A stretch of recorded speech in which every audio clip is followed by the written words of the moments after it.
We reserve a few minutes each Sunday to discuss current world trends that you'd expect from reading Bible prophecy. And the Bible, of course, may be 30% prophecy, so you read a lot of them. We are futurists. That means we interpret the unfulfilled prophetic portions of the book of Daniel and the book of the Revelation, all other unfulfilled Bible prophecies, as future events that will occur in a literal, physical, apocalyptic, global context. Things like biometrics and artificial intelligence, cashless commerce, the manipulation of human DNA, global government, the exponential growth of human knowledge, and the rebirth of Israel as a nation. These are all areas we see corroborating the end times prophecies of the Bible. Our update last Sunday highlighted the push for COVID-19 vaccine passports. As is our habit, we gave no medical advice. We don't recommend one way or the other on vaccines. Nevertheless, we joined the list of those who have had their postings removed by YouTube for violating its medical misinformation policy. And when I posted a screenshot of the YouTube notice on Instagram and Facebook, both of those sites added a link to the COVID-19 Information Center for Vaccine Resources. We've made the big time.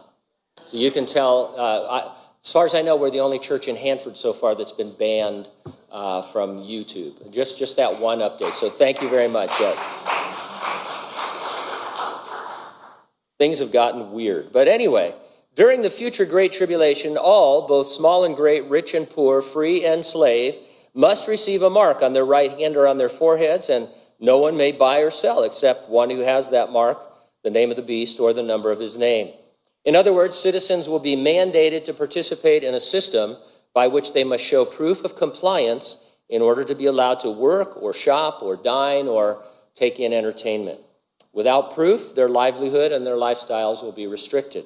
Citizens are today being mandated to participate in a system by which they must show proof of compliance in order to be allowed to work or shop or dine or take in entertainment. Without that proof, their livelihood and lifestyles are being restricted. Across the pond in the United Kingdom, the Prime Minister encouraged nightclubs and other large venues to insist on vaccine certification as a matter of social responsibility. Ross Clark writes for The Telegraph over in the UK. Here are some excerpts from 2 articles that he recently posted.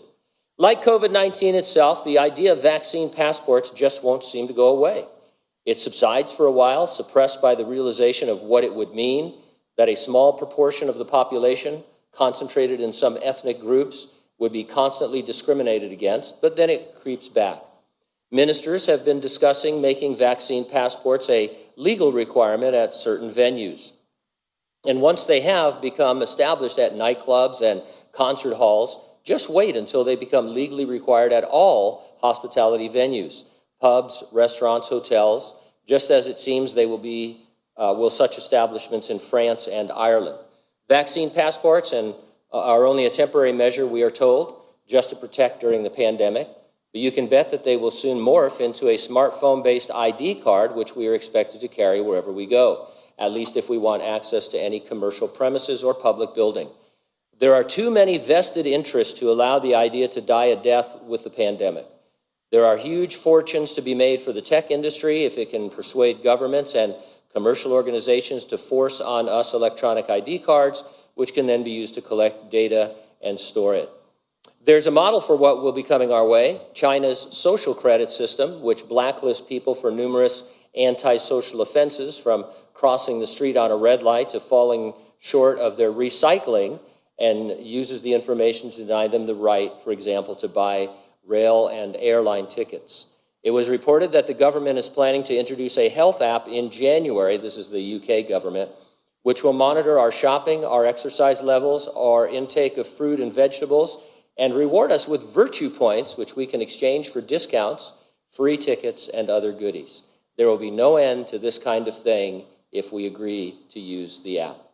So the COVID-19 mandates, whether necessary or not, have accelerated global acceptance of invasive social credit by which the government can control all behavior. It could go away tomorrow, or it could get worse. I'm not saying that this is the mark of the beast or that it's here permanently, but it sounds very Revelation 13-ish. And so if anybody is reading through the Revelation and you come across this news, you think, where have I heard something like that before? Oh, yeah. That's going to be the government of the last days of the Antichrist, a world that is connected digitally, where you have to identify yourself and live up to the government's mandates in order to participate in society. Of course, we believe the resurrection and rapture of the church is imminent. It could happen at any moment, and nothing needs to happen before it happens. It will happen before the Great Tribulation. Are you ready for the rapture? If not, get ready, stay ready, keep looking up. Ready or not, Jesus is coming.